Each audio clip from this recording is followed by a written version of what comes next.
Madame, Monsieur, bonsoir. Aujourd'hui, pour la chronique politique Voix de fait, nous avons avec nous Didier Gauzoin, qui est ministre de l'économie, de l'emploi et de la formation professionnelle à Bruxelles. Didier Gauzoin, bonsoir. Bonsoir. Merci d'avoir accepté notre invitation. Merci.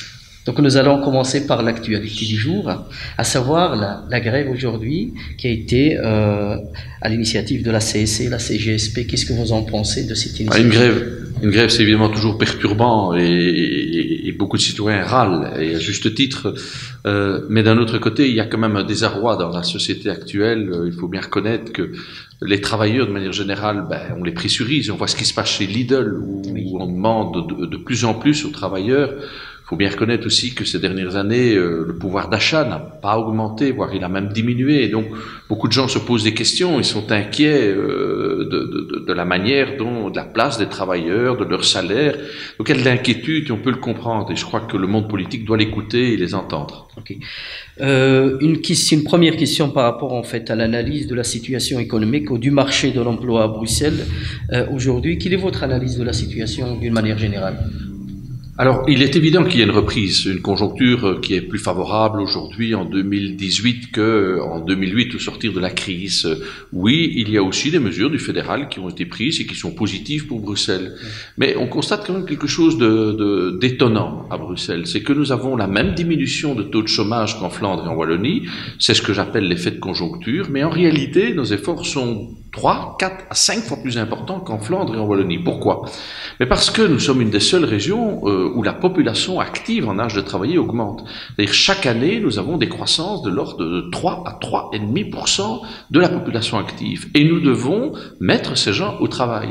Et malgré cette augmentation de la population active, notre taux de chômage diminue de manière sensible de mois en mois, et j'attends les résultats de fin avril, de mois en mois, à la fois le chômage des jeunes et le chômage global. Il y a plus de Bruxellois aujourd'hui sur le marché de l'emploi bruxellois. Il y a 10 ans, ils étaient minoritaires, 48% de l'emploi bruxellois est occupé par des Bruxellois. Aujourd'hui, ils sont plus de 51%. Et la navette sortante augmente de manière importante, de près de 15 000 unités ces 3 dernières années. C'est-à-dire que des Bruxellois sont en capacité de pouvoir aller chercher des emplois en Flandre et en Wallonie. Nous allons parler de tous ces points très importants, à savoir la navette et puis aussi la question de la langue, le bilinguisme, etc. Mais j'aimerais bien vous poser une question en matière de formation professionnelle. Quels sont les gros chantiers à moyen terme sur lesquels vous travaillez actuellement?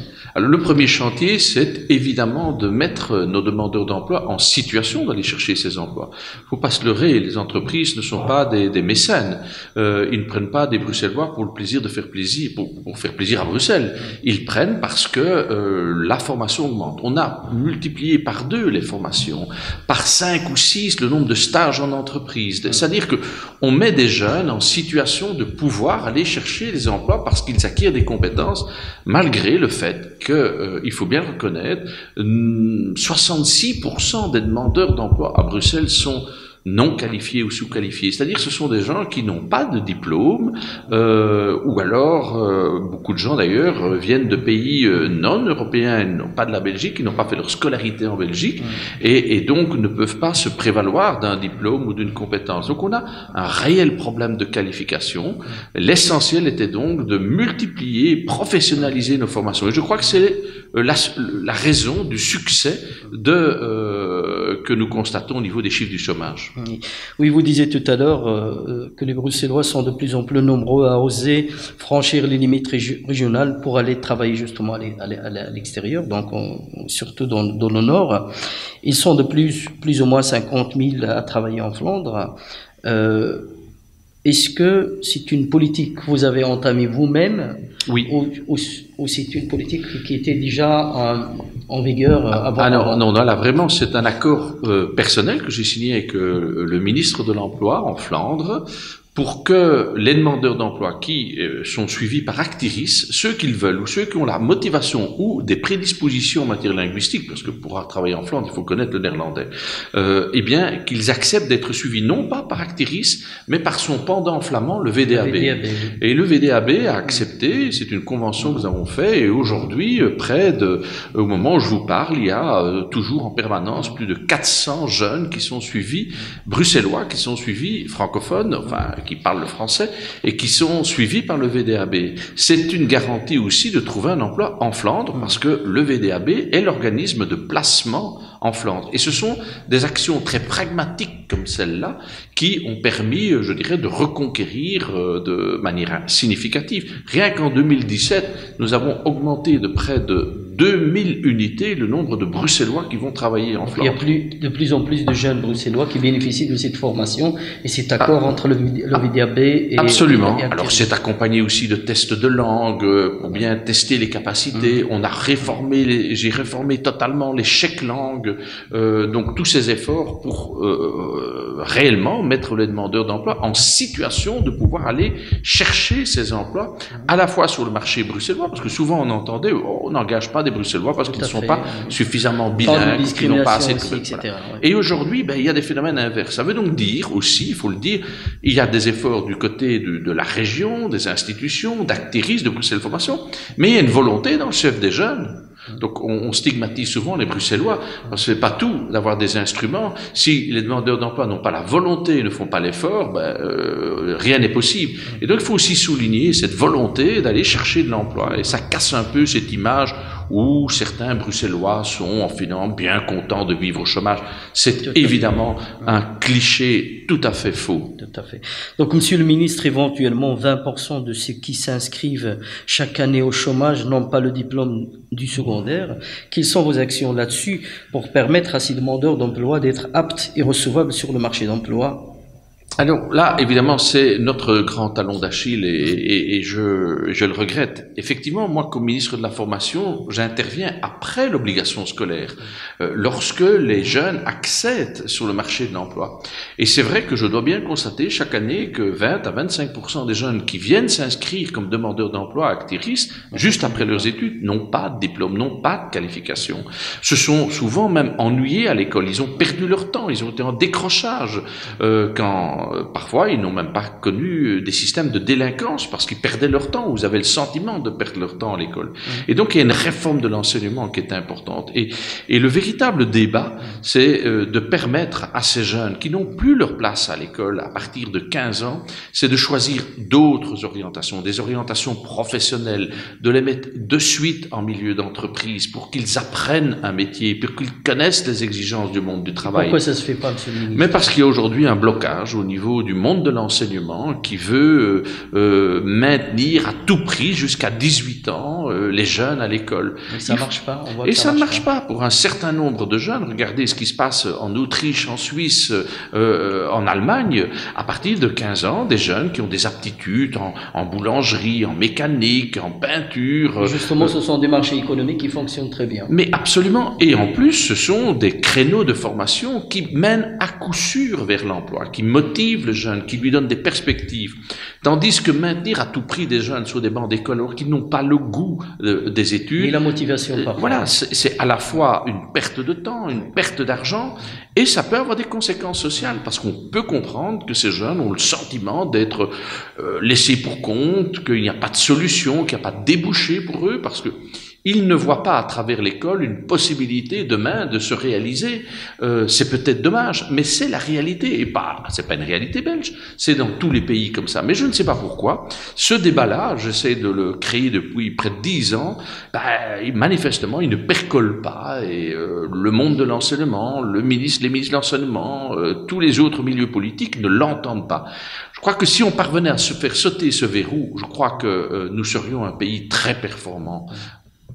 Monsieur le ministre, vous avez entamé plusieurs initiatives très intéressantes. Depuis donc plusieurs années, de nombreuses propositions de création d'un service citoyen ont été émises. Récemment, la Wallonie a annoncé aussi qu'elle allait bientôt se prononcer sur son projet de service citoyen. Comment est né ce service citoyen? Quel est son objectif général et comment ça fonctionne? Eh bien, donc, ça aussi, c'est quelque chose qui existe dans les autres pays. Rien qu'en France, il y a 90 000 jeunes qui, après leurs études, se disent, pendant 6 mois, 1 an maximum, je vais me consacrer à un projet de société, travailler dans une maison de repos, travailler dans un centre culturel, travailler dans des associations de jeunesse, environnementales, pour des défraiements minimum, mais qui leur permet quand même de vivre décemment. C'est volontaire.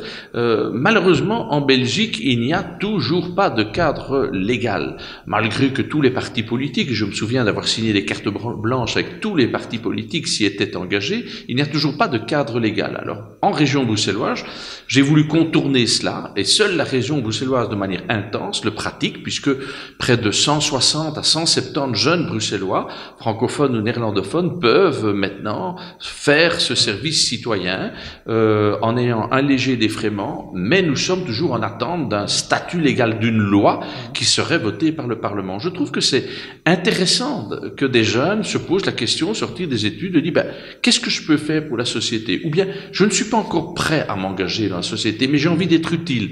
Et en même temps, d'acquérir une formation, de mettre au service de l'autre.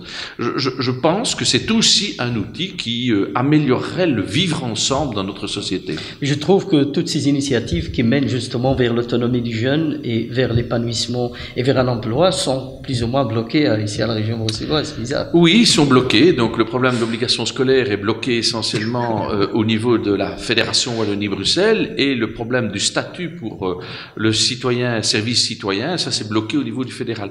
Je ne comprends pas, alors que nous savons qu'il y a un mal-être dans notre société. On voit bien qu'il y a des difficultés. On voit bien que parfois même il y a des tensions dans certains quartiers. Alors la solution, c'est pas de mettre des plaines de jeu. Oui, il faut des plaines de jeu, il faut des panneaux de basket, mais les jeunes n'ont pas envie de jouer au basket jusqu'à 65 ans. Ils ont envie de trouver leur place dans la société. Ils ont envie qu'on leur donne confiance. Ils ont envie qu'on détecte en eux ce qu'il y a de meilleur. Et les deux pistes que je donne sont les moyens, en tout cas pour la toute grande majorité, de s'installer positivement dans la société. Il y aura toujours des jeunes qui vivront en marge de la société. On n'est pas dans une société sans risque, mais j'ai le sentiment que ces dossiers-là, pour des raisons institutionnelles, communautaires, ne passent pas la rampe aujourd'hui dans le monde politique, et je le regrette, mais je continuerai à me battre. Vous dites aussi que pour diminuer davantage les chiffres du chômage bruxellois, il faut profiter de la pénurie de main-d'œuvre au nord du pays et promouvoir l'apprentissage du néerlandais. Comment vous allez mettre ça en place? Eh bien, d'une part, maintenant, tous les demandeurs d'emploi, lorsqu'ils viennent s'inscrire pour la première fois chez Acteris, on leur fait passer un test linguistique. En fonction de leurs moyens, on les oriente vers des formations linguistiques et on leur accorde des chèques langues qui leur permettent d'améliorer ces connaissances linguistiques. Et j'ai aussi parlé tout à l'heure donc de cette possibilité de faire de l'accompagnement professionnel via le VDAB. Ça, c'est véritablement de l'immersion, parce que le jeune qui va être suivi par le VDAB, là, doit s'exprimer à 100% en néerlandais. Tout le monde n'est pas capable de le faire, mais ceux qui ont quelques prédispositions ou déjà un petit bagage, autant les envoyer vers le VDAB, parce qu'ils seront ces Bruxellois qui vont pouvoir aller concurrencer sur le marché de l'emploi flamand. Donc c'est une autre solution, en tout cas par rapport à toutes ces propositions-là. Vous avez aussi créé en fait un mécanisme, donc un subside d'un montant de 15 000 euros maximum, avec un service d'accompagnement sur mesure pour encourager l'ouverture de commerces originaux, qualitatifs et audacieux, j'y arrive, sur le territoire de la région bruxelloise. Qui a eu l'idée de ce projet et c'est quoi l'utilité, Monsieur le ministre, de cette proposition? D'abord, qu'est-ce qu'on constate? Les politiques auparavant ne vivaient que par la création de grands centres commerciaux. Les précédents gouvernements ont décidé la création de Dox Bruxelles, bientôt de Néo. Ça, ce sont des projets qui ont été lancés. Moi, je crois que la vitalité économique de demain passera par l'innovation commerciale, c'est-à-dire des projets commerciaux qui sont neufs, créatifs, avec des nouveaux produits, des nouveaux concepts, des nouveaux services. Et je constate d'ailleurs que ces projets open source qui ont une durée de vie qui est en moyenne 2 fois meilleure que le projet classique de commerce, dont on sait qu'il y a beaucoup de risques à ouvrir un commerce aujourd'hui. Ce qui est intéressant aussi, c'est que de par le multiculturalisme bruxellois, il y a des projets qui viennent de Bruxellois, d'origine étrangère, qui viennent avec une autre manière de faire du concept, avec des nouveaux produits, avec une autre manière de consommation. Et d'ailleurs, les deux projets derniers que nous venons de consacrer sont portés par deux femmes d'origine étrangère et qui viennent avec une culture différente. Et je crois que la richesse de la ville sera dans une offre commerciale qu'on ne rencontre nulle part ailleurs, qui n'est pas une offre, je dirais, presque mondialisée, banalisée qu'on trouve dans les centres commerciaux, mais savoir que là, on a tel type de restauration, qu'on a tel type d'accueil, qu'il y a tel type de produit, tel type de service qu'on ne trouve pas ailleurs, c'est l'originalité. Et c'est ce qui fera, à mon avis, la dynamique commerciale de demain. Et donc, c'est la raison pour laquelle, en 2018, j'ai décidé presque de doubler les moyens d'Open Soon. On passe de 400 000 à 600 000 euros pour multiplier par 2 le nombre de commerces qu'on aide pour... Et au-delà de l'aide, il y a de l'accompagnement, parce que tous ces projets sont accompagnés avant la création et pendant les premiers mois pour diminuer les risques, d'échec. Et qui peut bénéficier de ces projets Open Soon? N'importe qui comme jeune commerçant, ou n'importe qui n'est pas commerçant, mais qui a le projet d'un projet commercial, il vient le tester, il dépose un projet, on le reçoit, on travaille avec lui son projet s'il est bon, et puis on l'aide financièrement. Les 15 000 euros peuvent être augmentés par d'autres aides, comme des subsides à l'investissement pour la reprise d'un commerce, pour des subsides à la consultance ou à la formation, à l'e-commerce aussi, parce que l'achat en ligne devient de plus en plus important. Et donc, il y a toute une batterie de services. Il faut se diriger vers quel service pour avoir ce genre d'informations? S'il vous plaît? Il faut se diriger vers quel service? Il faut vers Hub Brussels, qui est la nouvelle agence que j'ai créée d'accompagnement. Hub Brussels et le 18-19, on appelle le 18-19 et on peut obtenir toutes les orientations que l'on veut, si on veut créer sa propre entreprise ou son commerce. J'ai l'impression que ce sont des projets qui sont bien sûr connus, mais pas assez chez les jeunes qui veulent justement, qui portent ce genre de projet pour pouvoir entamer une activité. Absolument. Or, la vitalité de notre région passera d'ailleurs par l'innovation entrepreneuriale, l'innovation commerciale. Mais ce qui est intéressant en termes d'emploi, c'est que ces commerces engagent plutôt des emplois qui sont non délocalisables. Ce sont des emplois locaux. C'est ce que nous avons besoin en termes de pérennité pour notre économie. C'est que les travailleurs doivent avoir l'assurance qu'ils ne seront pas basculés au gré d'une décision internationale de restructuration ou l'autre. On doit conforter les emplois délocalisables qui sont non délocalisables à Bruxelles. Donc on part sur autre chose. Maintenant, on va parler d'immigration. Quel est votre avis sur la politique de l'immigration en Belgique d'une manière générale? Et est-ce que vous êtes d'accord avec les décisions prises récemment par Franken? D'abord, je trouve que, et évidemment, qu'on ne peut pas ouvrir les frontières et permettre à tout le monde de venir dans un pays comme le nôtre. Bien sûr que l'immigration doit être gérée, mais il y a d'abord le premier principe, c'est les droits humains. D'une part, et d'autre part, il y a aussi une nécessité de penser le développement économique. Quand on voit que des régions comme la Wallonie ou la Flandre sont plutôt en diminution de la population active, mais ils doivent être contents aujourd'hui de se dire que la région qui porte le plus le poids de l'immigration des années 60, 70 et 80, c'est Bruxelles. Ce sont ces jeunes-là qui demain font les travailleurs, c'est eux qui vont travailler en Flandre et en Wallonie.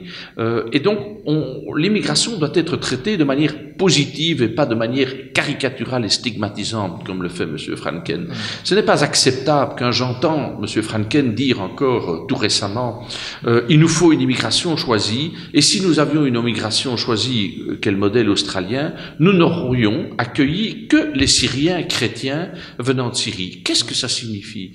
Si on accueille des gens venant de Syrie, c'est parce qu'ils sont dans une situation de guerre. Et quand les gens sont dans une situation de guerre, on ne regarde pas ce qu'il est, quelle est sa croyances philosophiques. Donc je n'aime pas cette manière de traiter, de stigmatiser, de se vanter sur finalement le malheur des uns et des autres. On ne peut pas accueillir tout le monde, mais même celui qui a quitté son pays, il a couru des risques, et c'est un drame humain. S'il doit être ramené vers son pays parce qu'il n'a pas le droit d'être ici, c'est un drame humain et c'est un drame humain et on doit le respecter. Aujourd'hui, M. Franken se félicite chaque fois qu'il renvoie quelqu'un. Je trouve que cette manière de traiter l'immigration me révolte, d'autant plus que dans l'histoire de l'humanité, le continent qui a été le plus émigrant, c'est le continent européen. Selon vous, Monsieur le ministre, le gouvernement fédéral fait assez pour lutter contre le terrorisme? Oh là, je ne vais pas, moi, flirter sur ce sujet. Je crois que le terrorisme et la forme qu'il prend est tellement difficile à combattre parce que n'est pas finalement si structuré qu'on ne le dit, et c'est davantage au niveau, hélas, parfois des mentalités ou du lavage de cerveau qu'on parvient à inciter des pauvres gens, souvent, à commettre des actes irréparables. C'est évidemment très difficile de combattre cette espèce de manipulation intellectuelle des esprits qui est menée. Mais ce que je crois, c'est que les États européens ne font pas assez parce qu'ils ne se coordonnent pas suffisamment. Encore aujourd'hui, il n'y a pas de coordination suffisante pour étudier les flux entre pays, au niveau des aéroports, des gares, etc. Et donc, on peut toujours s'étonner de voir que des terroristes qui sont finalement fichés dans tel pays ne le sont pas dans tel autre pays européen. Donc, on ne fait pas encore assez d'efforts en termes de coopération européenne, et donc chacun des États fédéraux, États-nations, ont donc une responsabilité de ne pas créer les éléments au niveau européen d'une meilleure gestion dans la lutte contre le terrorisme. Est-ce qu'on peut considérer, par exemple, le fait de ne pas avoir assez géré ou créé de l'emploi, par exemple, dans des communes comme Molenbeek, qu'on a ce genre de résultats, à savoir des problèmes de radicalisme qu'on a connus, que le monde entier a connus. Pour revenir de manière positive ce que j'ai dit au début, si on avait donné beaucoup plus de poids, de perspectives et d'avenir et d'espoir à des populations qui habitent par exemple à Molenbeek, sans doute qu'on n'aurait pas connu des cas de désespérance. Il est évident que virer vers des actes de folie, que sont des actes de kamikaze et autres, résulte sans doute parfois de gens pervers, volontairement délinquants, sans doute, mais aussi de gens qui sont en situation de désespérance et qui ont le sentiment qu'ils n'ont plus de place dans la société. Et moi, je vous ai donné au moins 2 exemples de place dans la société le plus vite possible, donner à des jeunes des perspectives d'avenir, donner à des jeunes la possibilité de s'engager pour la société, mais aussi traiter le plus tôt possible. L'erreur que nous avons commise en région bruxelloise, je l'ai souvent dit, c'est que nous avons pensé que nous allions améliorer le sort des populations les plus fragilisées uniquement en travaillant sur le bâti, en investissant dans les immeubles, dans les places publiques. C'est important, c'est essentiel, dans les infrastructures, c'est essentiel, mais on a insuffisamment travaillé sur les gens. On s'est davantage occupé des briques que des habitants eux-mêmes. Et moi, mon travail, c'est au contraire d'abord travailler avec l'humain. L'humain peut accepter de vivre parfois dans des conditions plus difficiles, mais s'il a une possibilité, un espoir de s'en sortir, les choses s'amélioreront. Mais vivre dans un quartier, une place ou face à une place publique qui a été rénovée, mais aucun espoir de trouver à terme une place dans la société, on aura fait des investissements urbanistiques en vain. Justement. Quelle est votre recette ou votre perception par rapport au vivre ensemble sur la commune, sur votre commune d'abord de Dergem et aussi à Bruxelles? Je suis toujours, subjugué de ce que, finalement, à Bruxelles, par rapport à d'autres régions, prenons Anvers par exemple, nous ne connaissions pas des montées aussi importantes de l'extrémisme. On pourrait se dire, vu la composition de la population, que c'est là que devraient émerger des forces extrémistes dans tous les sens du terme, hein, et de tous côtés d'ailleurs, et on constate que c'est à Bruxelles que les partis extrémistes font les scores les plus médiocres. Par exemple, à Anvers, on voit bien que là, à un moment donné, on a craint que l'extrême droite, et aujourd'hui, il faut bien reconnaître que la NVA n'est peut-être pas un parti d'extrême droite, mais enfin, il est très à droite, et très stigmatisant. Eh bien, on peut s'étonner. Et je crois que ça tient au fait que malgré tout, il y a des politiques de proximité, des politiques d'encadrement, de suivi, des éducateurs de rue, des gens qui travaillent avec les jeunes. Nous sommes, la marmite, elle bout. Si on veut faire diminuer la pression, je crois que, on doit redonner de l'espoir aux jeunes, on doit concrètement investir dans l'éducation et dans la formation. Comment peut-on mettre en place un projet du vivre ensemble, par exemple, à Bruxelles, alors que de l'autre côté, nous avons un parti islam qui parle de l'instauration d'un État islamique et voilà, donc qui va donc un État islamique avec une procédure et avec des lois de la charia qui vont justement gérer ce parti au niveau de... C'est un parti extrême et qu'est-ce qu'on constate? Aujourd'hui, on constate que certains politiques n'ont que comme objectif de créer des ruptures, des fractures, d'opposer les uns aux autres, de vouloir créer des modèles différents en ne respectant pas les cultures des uns et des autres. Moi, je crois, et moi, mon travail, c'est au contraire de faire la synthèse, d'essayer de dire tout le monde a sa place dans la société, tout le monde doit être respecté. Et c'est la raison pour laquelle la région bruxelloise, à mon initiative, a été la première à adopter une ordonnance de lutte contre la discrimination. C'est un message fort, c'est de dire que oui, toute personne qui vit sur le territoire a les mêmes droits. Et il faut combattre toute institution, personne, employeur, propriétaire qui discriminerait au regard de critères philosophiques, d'origine, du sexe, etc.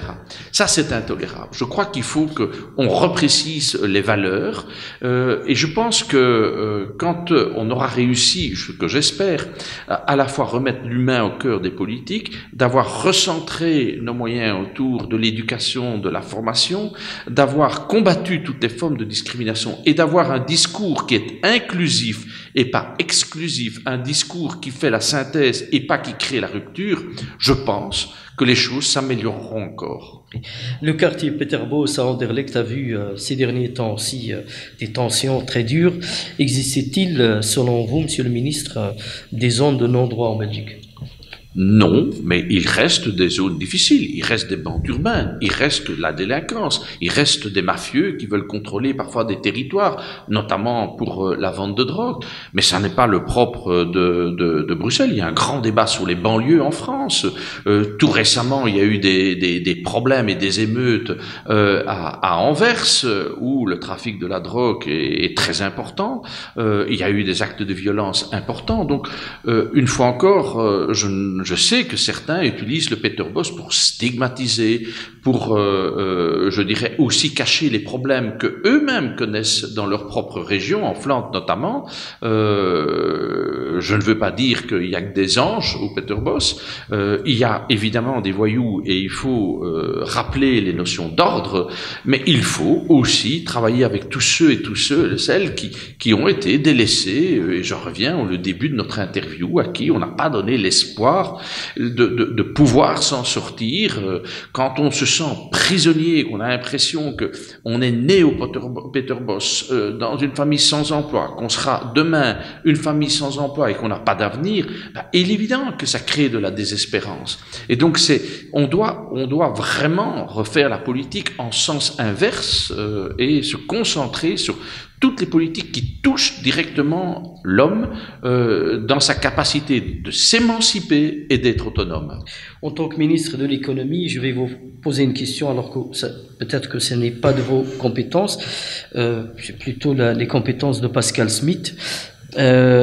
Uber et les chauffeurs de taxi qui ont manifesté pendant plusieurs jours, justement pour demander l'arrêt de Uber, ou soit de réglementer en tout cas ce marché. Qu'est-ce que vous en... Alors moi je suis évidemment pour un marché qui est sans concurrence déloyale. Et il est clair que Uber aujourd'hui est un système économique qui est organisé autour d'une forme de concurrence déloyale. Tout simplement, il ne paye pas la TVA sur l'entièreté des commissions. C'est évidemment inacceptable par rapport au secteur de taxi. Mais je dis aussi au secteur de taxi, on doit se moderniser, on doit accepter des nouvelles technologies, de nouvelles méthodes de paiement, des nouvelles manières de rendre les services, d'être plus flexible pour le citoyen, et donc on doit sortir aussi d'une espèce de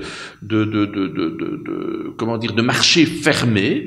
Donc il y a à la fois une nécessité de modernisation, mais en même temps, j'ai rencontré Uber la semaine passée, j'ai reçu les documents, je leur ai dit, moi je ne peux pas accepter votre système tant que vous n'êtes pas à pied d'égalité, tant que vous faites du dumping. Évidemment, le problème c'est que les aspects fiscaux ne sont pas de la compétence de la région, et il faut bien reconnaître qu'à cet égard, le fédéral se refuse aujourd'hui de légiférer pour imposer à Uber, par exemple, le paiement intégral de la TVA. Et donc, il y a une espèce d'illégalité dans la légalité, puisque le fédéral ne s'est pas prononcé, et c'est donc parfois difficile de combattre le système Uber. Je crois aussi qu'il faut ne pas, encore une fois, opposer un système à l'autre. Le système des taxis est un système indispensable, avec des salariés, une organisation qui est appropriée. Le système Uber est intelligent au niveau de la plateforme technologique, mais elle est incorrecte au niveau des aspects fiscaux. Alors, pour conclure notre agréable entretien, Monsieur le Ministre, je vous propose de compléter ces quelques phrases. Aujourd'hui, l'homme avec un grand H devrait davantage développer un sens collectif et refuser le repli individualiste à tout craint. Dieu, pour vous, c'est la valeur morale au-dessus de tout. Être un homme politique aujourd'hui, c'est difficile dans un contexte de critique et dans le contexte aussi des affaires qui ont frappé la classe politique, parce que ça pénalise tous ceux qui font correctement leur travail. La Belgique de demain sera, je l'espère, un fédéralisme réel de coopération, et ça ne sera pas le rêve voulu par la NVA d'une dissolution de l'État et d'une mise sous tutelle de Bruxelles. Monsieur le ministre, merci de votre confiance. Merci d'avoir accepté notre invitation. Merci de m'avoir invité. Madame, Monsieur, c'est ici que se termine la chronique politique Voix de Fait de ce soir et à la semaine prochaine. Merci de nous avoir suivis.